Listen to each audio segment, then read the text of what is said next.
මේ අර bus stand එක දවසයි විවෘත කළා නේද? මහා ජනතාවගෙන්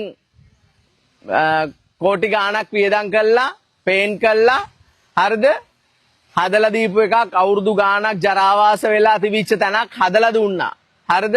එක දවසින් කොමාරි ගිහිල්ලෙවලා ටැප් කඩලා අර මේ කොමඩ් වල රීලා ඒවට පොලිතින් හරි මොනවා හරි දාලා ඒවා බහින්න නැති විදියට ඒවා හදලා නේද?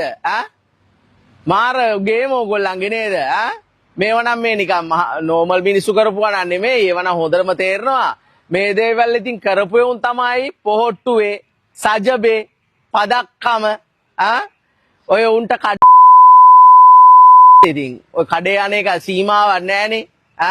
බලටත් ඉතින් ආණ්ඩුවෙන් මොන දේ කරත් මොකක් හරි බලන්නේ ඒක ජරාවාස කරලා කඩා බින්දලා දාලා කොහොම හරි එතන මොකක් හරි තෘප්තියක් ලබනවා ඒකනේ එන සන්තෝෂයක් ලබනවා ඒ වගේ දෙයක් කරායින් පස්සේ නේද?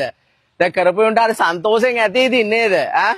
ඒ වැඩේ කල්ලිවලා මේ උඹලගේ මානසිකත්වය නම් ඉතින් අන්තිම චාටර් උඹලට කියන්නේ උඹලගේ මහා එකා ඉඳලා කියන්නේ ඔය නාමල්ට සජියා එතකොට දිලිත් උඹලගේ මේ මොකද බං මේ උඹලගේ පක්ෂ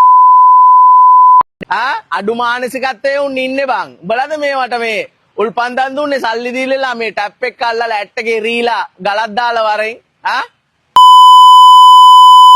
තමුසලාගේ තියෙන්නේ තමුසලා ඔය මුක්කුද තමුසලා සිරාවටම ඔය කරපෙවුන්ට කියන්නේ මේ වැඩේ තමුසලාගේ ළමයි හරි කවදාද යනව නේද ඔය බස් ස්ටෑන්ඩ් එකේ ඉඳලා ඔය මහයුන් උන්නයි යන්නේ නැහැ උන්ට වාහන තියෙන ඉඳා ඔකුම් බස් වල යන්නේ අනිත් එක අපේ ළමයි එන්නෙත් නැහැ ඕවා යන්න මේ උඹලට කියන්නේ ඕක හරියට ආරක්ෂා කරගනි මේ දැක්කොත් එහෙම මන්නම් කියන්නේ මේ වගේ උන් දැක්කොත් එහෙම මචං මේ ඔලු කටු කුඩු වෙන්න තියන්න ඕනේ මේ ඕකුන් පාර මැද්දේ තියලා ඒක තමයි